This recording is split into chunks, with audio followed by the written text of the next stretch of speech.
Thank बोले you. Delhi में पहला मुकाबला और आप भी पहली बार ही इंडिया टीवी के साथ ज्वाइन कर रहे हैं, तो थोड़ा सा उस बारे में बता दीजिए आज क्या क्या रहने वाला है खास। आप बताइए, आप हैं हमारे होस्ट, तो आपको बताना है क्या खास रहेगा। पर thank you for having me firstly. And आपने सही कहा, दिल्ली में आज पहला मैच है, दिलचस्प वक्त है सबके लिए। These are tough times. तो होपफुली मैचेस भी उतने ही धमाकेदार रहेंगे और इंटरेस्टिंग रहेंगे, और बिना कोई घटना के सारे मैचेस हो जाएं, यही सबसे सबके लिए प्रार्थना है। और मुरली अगर आज के मुकाबले की बात करें, महेंद्र सिंह धोनी की Chennai super Kings versus David Warner की सनराइजर हैदराबाद। हैदराबाद को इस सीजन मुरली क्या हो गया? देखिए, सबसे इंपॉर्टेंट चीज है कि बहुत ज्यादा टॉप हेवी हैं।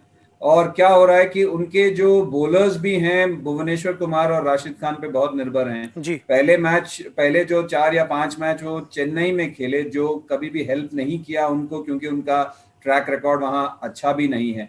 तो बहुत निर्भर करते हैं कुछ प्लेयर्स पे। मिडिल ऑर्डर बहुत ही ज्यादा वल्नरेबल है, या मैं कहूँगा इतना स्ट्रांग नहीं है। इसी वजह से केन विलियमसन का वापस आना बहुत जरूरी था। केन विलियमसन ने नियरली एक मैच जिता दिया। और देखिए, छोटी छोटी गलतियां, आप पिछले मैच की अब बात करें, सुपर ओवर में जाके अगर वो वन शॉट नहीं होता तो फिर से एक और टाई होता, एक और सुपर ओवर होता। तो आप अगर T20 क्रिकेट में छोटी छोटी गलतियां करते रहेंगे और निरंतरता के साथ करते रहेंगे, तो आपके मनोबल या टीम के मनोबल के लिए कोई फायदा नहीं होता। और वही हो रहा है यहाँ पे सनराइजर्स हैदराबाद के साथ। और सनराइजर हैदराबाद के आपने मिडिल ऑर्डर की बात की, देखिए 11 करोड़ में आपने खरीदा था अपने मनीष पांडे को। आप उनको बहुत ही शान से लेकर आए थे, लेकिन फिर उसके बाद जिस तरीके से हम सबको पता है कि उनका जो आईपीएल में परफॉर्मेंस रहा है, वो एक शतक छोड़ दें तो उसके बाद बहुत ही इनकंसिस्टेंट रहे। तो क्या मनीष पांडे को पर थोड़ा भरोसा ज्यादा शुरुआत में जो कर लिया, वो भी प्रॉब्लम रही है इस टीम के साथ?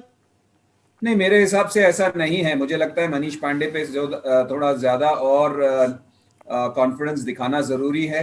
क्योंकि आप देख लीजिए, डेविड वार्नर ने भी कहा है कि वो जो उनको बाहर बिठाने का जो कॉल था वो बहुत हार्श था।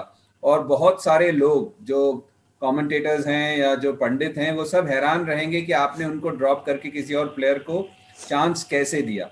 और सबसे इंपॉर्टेंट चीज़ है, अगर आपके पास इंडियन प्लेयर्स हैं, जैसे लास्ट ईयर प्रियम गर्ग पे उन्होंने काफ़ी भरोसा जताया था, पर इस बार उनको पिक ही नहीं किया है।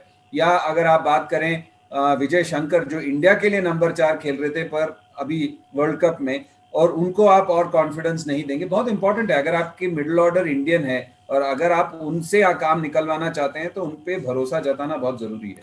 यानी आप ये कहना चाह रहे हैं कि सनराइजर हैदराबाद में इस सीजन जो अब तक प्रॉब्लम रही है, शायद जो डिसीजन है, कप्तान जो डिसीजन ले रहे हैं या मैनेजमेंट जो डिसीजन ले रही है, वो पूरी तरीके से सही नहीं है। जी हाँ, इसी वजह से आप गलतियां करते हैं ना, या तो कप्तान या मैनेजमेंट। ये बहुत मुश्किल है बताना किसका इंडिविजुअल है, कलेक्टिव डिसीजंस होते हैं। पर सबसे इंपॉर्टेंट चीज है, देखिए आपके पास एक पैकेज है या पैकेट है, आप उसी के साथ काम कर सकते हैं। आप कहीं से किसी और को पैदा नहीं कर सकते और किसी और को उत्पन्न नहीं कर सकते। सो इंपॉर्टेंट चीज है कि क्या है, उसके साथ आप कैसे बेहतर काम निकलवाएं। और अभी तक वो नहीं हुआ है, और साथ साथ गलतियां भी की हैं उन्होंने, गलतियां भी की हैं, ऐसा नहीं है कि गलतियां नहीं की हैं अपनी तरफ से। पर मोस्ट इंपॉर्टेंट है कि you have to get the best of what you have. और अगर मुरली हम बात करें आईपीएल में, थोड़ा सा डेविड वार्नर का हमने हमेशा देखा है कि क्या उनका ऑरा है जब वो सनराइजर हैदराबाद के लिए खेलते हैं, कप्तानी करते हैं। लेकिन इस season David Warner the captain और डेविड वार्नर द बैट्समैन काफी थोड़े से गुमसुम नजर आ रहे हैं, खोए खोए नजर आ रहे हैं। क्या आपको भी ऐसा लग रहा है? नहीं, ऐसा तो नहीं लग रहा।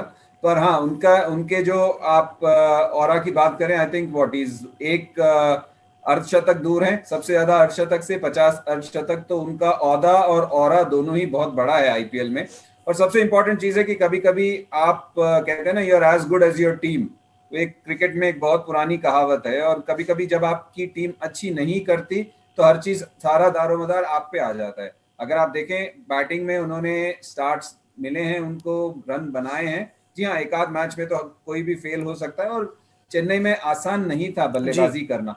पर हैविंग सेड दैट, जैसे जब टीम का वक्त सही नहीं होता, जैसे लास्ट ईयर सीएसके की हम बात कर रहे थे, सीएसके को सबने उड़ा दिया था, सीएसके को नीचे गिरा दिया था, और सीएसके खुद नीचे गिर गई थी। और सेम सीएसके को जब इस साल मौका नहीं मिला, तो अब वो नंबर 2 पे है, इनफैक्ट नंबर 1 पे थे जब तक आरसीबी ने कल का मैच नहीं जीता।